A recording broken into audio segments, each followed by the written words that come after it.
On est 7 à être accusés d'être rentrés sur la base du SHAPE à Mons. C'était pour dénoncer la stratégie nucléaire de l'OTAN, ainsi que la présence d'armes nucléaires illégales et de manière totalement non démocratique sur le sol et le territoire belge.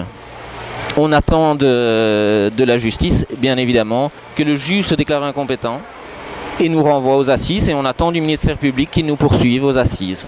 On a fait une petite vidéo qu'on a postée sur YouTube. À aucun moment on a caché nos visages parce qu'on est des fervents partisans de la désobéissance civile. Donc ça veut dire qu'on décide d'enfreindre une loi ou une règle pour dénoncer un crime plus grand, qui est ici la question des armes nucléaires. On sait que l'usage et même le fait de détenir une arme nucléaire constitue un crime contre l'humanité.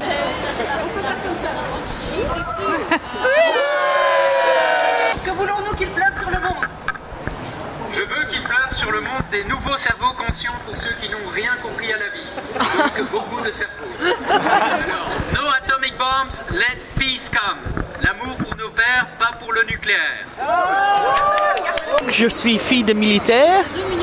Mon père m'a toujours appris que l'armée belge avait un ABC aussi, c'est que les armes atomiques, biologiques et chimiques sont interdites. Je veux qu'il pleuve de la nourriture saine pour le corps, qu'il pleuve de la poésie, de la musique, de la beauté pour le sens et pour l'esprit.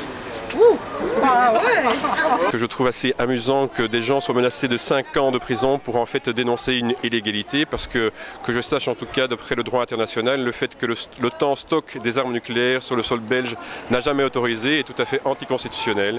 Et donc je trouve ça encore une grande hypocrisie de nos ministères et de notre gouvernement. C'est en vertu d'un accord secret entre les États-Unis et la Belgique qu'elles sont ici.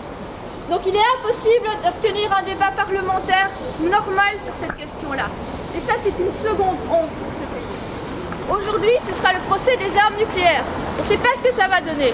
On est impatient de voir comment le tribunal correctionnel va entendre nos arguments. Mais, quel que soit le résultat demain, le combat contre les armes nucléaires, il continue et il continuera avec vous. Le bombe nucléaire devant le tribunal, accuser les activistes, c'est un scandale. Donc aujourd'hui, ça devrait plutôt être l'État qui devrait être ici devant le tribunal et pas les pacifistes qui dénoncent quelque chose de tout à fait illégal. Donc l'État devrait ici rendre des comptes en expliquant pourquoi il abrite illégalement des armes nucléaires sur le territoire en vertu et contre tous les traités internationaux qu'il a signés. Les armes nucléaires sont même pas bien cachées. En cherchant un peu, on les a tous trouvées. Dit is eigenlijk een politiek proces en dat moet plaats hebben voor een assisenhof en nergens anders. Mais en Wallonie, à ma connaissance, c'est une première où des militants pacifistes antinucléaires se font poursuivre devant un tribunal correctionnel avec des peines sévères à la clé pour des faits de dénonciation d'une situation qu'à peu près 80% des Belges ignorent, à savoir qu'il y a sur notre territoire des engins nucléaires dont on ne maîtrise pas l'utilisation puisque cela dépend de l'OTAN et ça s'est fait sans l'accord des gens, sans décision démocratique. Ces militants donc ont décidé de protester au siège même de l'état-major de l'OTAN en Europe, ont voulu le faire savoir et parce qu'ils ont voulu le faire savoir se font poursuivre pour avoir pris des photos à l'intérieur de l'état-major de l'OTAN en Belgique. On les traîne devant un tribunal alors qu'ils dénoncent une situation qui devrait émouvoir les 3/4, si pas la totalité de la population.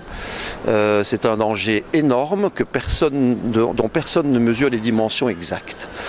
Alors, devant ce tribunal, nous allons défendre l'idée d'abord qu'il y a des infractions qui sont justifiées par des principes plus importants que le code pénal belge, à savoir la liberté d'expression et la dénonciation d'une situation qui est illégale, et d'autre part qu'il s'agit non pas d'un délit de droit commun mais d'un délit politique.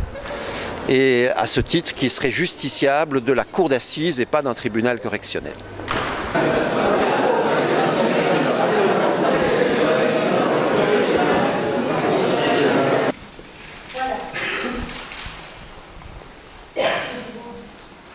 Voilà, c'est monsieur de la presse.